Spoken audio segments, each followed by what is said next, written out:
आपको जल्दी से बता देते हैं कि कैसे दो धड़ों में ये जो युद्ध के हालात बने हैं, इससे दो धड़ों में दुनिया बंटती नजर आ रही है। कौन किसके साथ है ये जानना भी बहुत जरूरी है। इजराइल के साथ कौन कौन है? अमेरिका इजराइल के साथ है। इसके अलावा हमास के साथ कौन है? ईरान ने ही तो कहीं ना कहीं एक पुश दिया है हमास को, जिसके बाद ये घटना सामने आई है। भारत भी इजराइल के साथ है। प्रधानमंत्री ने खास तौर पे ट्वीट कर ये कहा, जर्मनी इजराइल के साथ है, हमास के साथ कुवैत है। कुवैत देश है, जो तमाम मुस्लिम वर्ल्ड की कंट्रीज हैं वो कहीं ना कहीं कोशिश कर रही हैं हमास को एक तरह से समर्थन देने की, लेकिन फ्रांस इजराइल के साथ है, हमास के साथ कतर यहां पर नजर आ रहा है। ये हम आपको बता रहे हैं कि कौन कौन से देश कौन सा धड़ा चुन रहे हैं। इजराइल के साथ यूरोपियन यूनियन अपने आप में बहुत बड़ी ताकत है। तुर्की है, हमास के साथ है। मुस्लिम वर्ल्ड की कंट्रीज कहीं ना कहीं हमास का समर्थन कर रही हैं, और पाकिस्तान हमेशा ही आतंक को सपोर्ट करता रहा है, यहां भी वही कर रहा है, हमास के साथ है। लेकिन कनाडा ने यह साफ कर दिया है कि वो इजराइल के साथ है। ब्रिटेन, वो तमाम ताकतवर देश अगर हम कहें, मुस्लिम कंट्रीज को अगर छोड़ दें, तमाम जो है यहां पर खाड़ी देशों की कंट्रीज हैं, यमन हमास के साथ है, लेकिन यहां पर जापान भी इजराइल के साथ खड़ा नजर आ रहा है। लेबनान के जो आतंकी संगठन हिजबुल्लाह, उसने पहले ही हमले तेज कर दिया। ऐसे में साफ समझ में आ रहा है कि हमास के साथ है, लेकिन इटली भी इजराइल के साथ। पूरा यूरोपियन यूनियन कहें, जर्मनी, फ्रांस, इटली, ये तमाम जो देश है ये इजराइल के साथ खड़े नजर आ रहे हैं। पोलैंड भी इजराइल के साथ खड़ा है। जो तमाम ताकतवर देश है, महाशक्तियां हैं, डेवलप्ड कंट्रीज हैं, वो पूरी तरह से इजराइल का समर्थन कर रहे हैं। और यही वजह है कि अब ये हमास के लिए बहुत भारी पड़ने वाला है। लेकिन कई जगहों से ऐसी तस्वीरें सामने आई जहां ये पता चला कि खुशियां मनाई जा रही हैं। इस तरह के हमले की निंदा करने की बजाय यहां पर उत्सव जैसा माहौल सामने आया है। सबसे पहले तस्वीरें आपको उन देशों की दिखाना चाहेंगे जहां पर ऐसा उत्सव मनाया जा रहा है। क्यों ये उत्सव मनाया जा रहा है? क्या ये सही मौका है युद्ध के मुहाने पर, जहां तीसरा फ्रंट खुल गया है? क्या ये कंट्रीज इसकी निंदा नहीं कर रही हैं बल्कि उत्सव मना रही हैं? क्या इसके पीछे की वजह, ये भी आपको आगे अंदर की खबर में समझाएंगे। लेकिन चलिए पहले तस्वीर आपको दिखा देते हैं। सबसे पहले ईरान की तस्वीर आप देखेंगे, क्योंकि ईरान कहीं ना कहीं पूरा इस हमले के पीछे रहा है, हमास का साथ देने की कोशिश करता रहा है।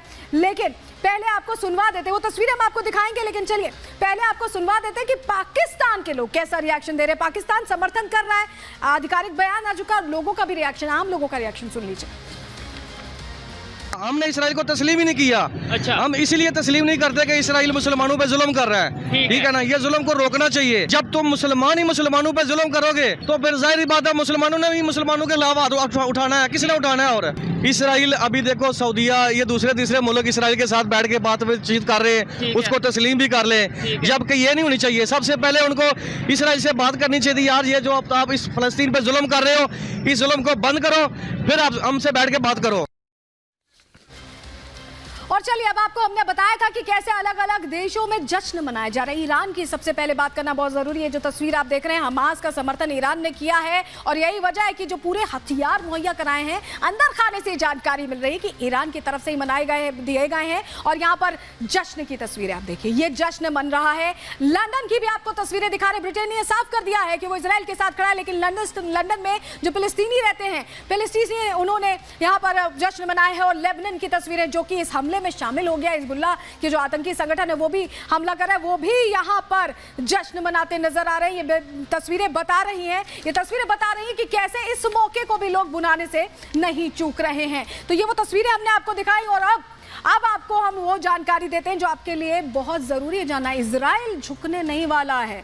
इजराइल ने मैसेज क्लियर किया है और इसको लेकर तैयारी भी पुख्ता है। क्यों हम कह रहे हैं, जरा देखिए, ये आपको जो हम ग्राफिक्स दिखा रहे हैं, इसके जरिए आप देखेंगे तो आप बेहतर तरीके से समझ पाएंगे, क्योंकि इजराइल तमाम जो मुस्लिम देश हैं उनसे घिरा हुआ है। यहूदियों का ये देश है, और यहाँ पर ही ये जो रणनीति अपनाने की कोशिश की गई थी, हम आपको बताएं, सीरिया, लेबनान, जॉर्डन, गाजा पट्टी से तो हमले ही हो रहे हैं, लेबनान से तो हमले ही हो रहे हैं, वेस्ट बैंक को भी निशाना बनाने की बात है। इजिप्ट भी अब अपने तेवर बदलता नजर आ रहा है। पहले नम था, कुछ बोल नहीं रहा था, लेकिन इजिप्ट के भी तेवर बदल रहे हैं। सऊदी अरब देश भी कहीं ना कहीं हमास के साथ नजर आ रहे हैं, लेकिन इजराइल ने यह तय कर लिया है वो झुकेगा नहीं। और यही वजह है कि एक पूरी तरह से डिफेंस मैकेनिज्म एक्टिव हो गया है, और उस पर काम करते हुए जवाब लगातार इजराइल की तरफ से दिया जा रहा है। सबसे बड़ी बात यह है कि इजराइल की अगर बात करें तो 96 लाख की आबादी वाला देश है, लेकिन इन 96 लाख लोगों में हमने आपको बताया कि कैसे ये इक्विप्ड है, हर नागरिक को ट्रेनिंग दी गई है। ऐसे में हमास के लिए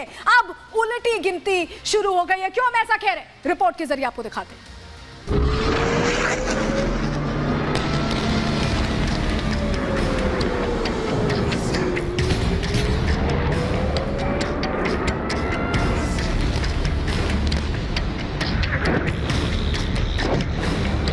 ये इंतकाम है इजराइल का,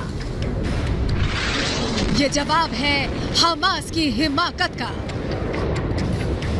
गाजा पट्टी पर मची तबाही दुनिया को बता रही है इजराइल की ओर आंख उठाने वालों का अंजाम क्या होता है। गरजते फाइटर जेट और बरसते बम दुश्मनों को दहला रहे हैं। गाजा पट्टी में ऐसी तबाही मची है जिसके बारे में हमास ने सोचा भी नहीं होगा।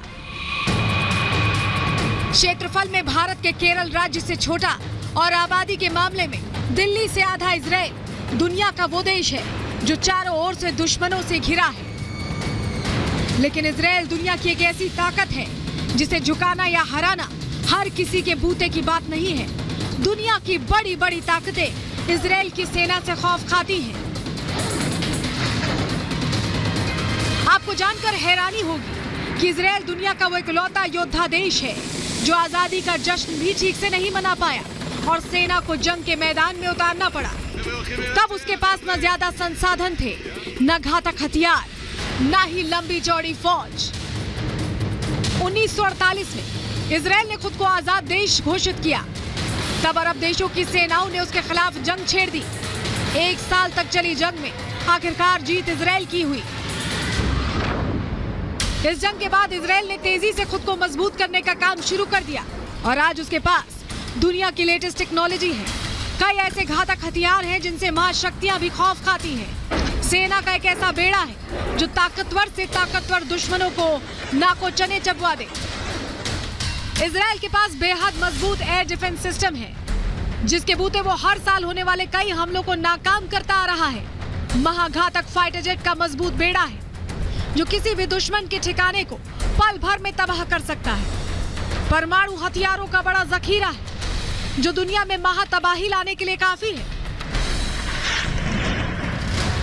चारों ओर से दुश्मनों से घिरे इजराइल को कई मोर्चों पर जंग लड़नी पड़ी और हर जंग में उसने दुश्मन को अपनी ताकत और उसकी हैसियत का एहसास कराया है। इस बार भी इजराइल हमास और हिजबुल्लाह से अकेले भिड़ रहा है और दुनिया को साफ साफ कह दिया है कि ये इंतकाम हमास के खात्मे से पूरा होगा।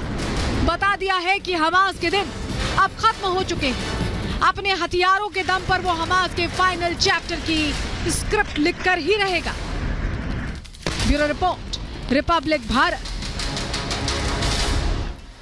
तो अभी हमने आपको बताया कैसे मुस्लिम देशों से घिरा हुआ है और हमारे साथ रोबिंदर सचदेव साहब जुड़ गए हैं, अंतर्राष्ट्रीय मामलों के जानकार। उनसे और बेहतर तरीके से समझेंगे। सर, मुस्लिम देशों से घिरा हुआ है, कितना मुश्किल है इजराइल के लिए इन चैलेंजेस को पार करते हुए इस युद्ध को जीतना और कितना वक्त लगेगा?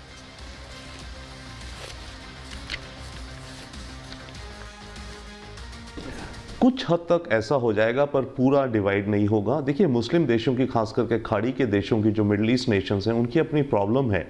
उनकी अवाम सारी इस्लामिक है, ये सब मोनार्कीज़ हैं। तो अगर वहाँ का राजा अपने रिलीजन के पैलेस्टीनियंस के साथ खड़ा नहीं होगा तो उसकी अवाम उसके खिलाफ भड़क सकती है।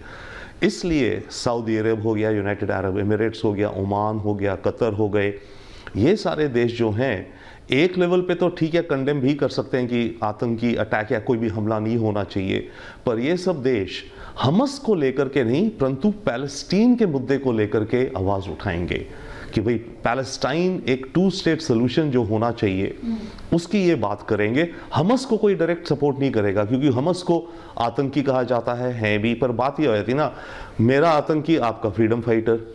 तो हमस को ये लोग डायरेक्टली सपोर्ट नहीं करेंगे परंतु ये लोग मुद्दा उठाएंगे पैलेस्टीनियंस के कॉज का। तो ये जो सारा घमासान हुआ है कल से अटैक, इसका एक डेफिनेट बाय प्रोडक्ट ये निकलेगा कि दुनिया में पैलेस्टाइन की इशू को लेकर के मुद्दा फिर से गर्म हो जाएगा, जो कि बहुत वर्षों से या दशकों से दुनिया इग्नोर कर रही थी, पर अब ये इशू फिर फ्रंट बर्नर में आ जाएगी कि पैलेस्टाइन का 2 स्टेट सोल्यूशन।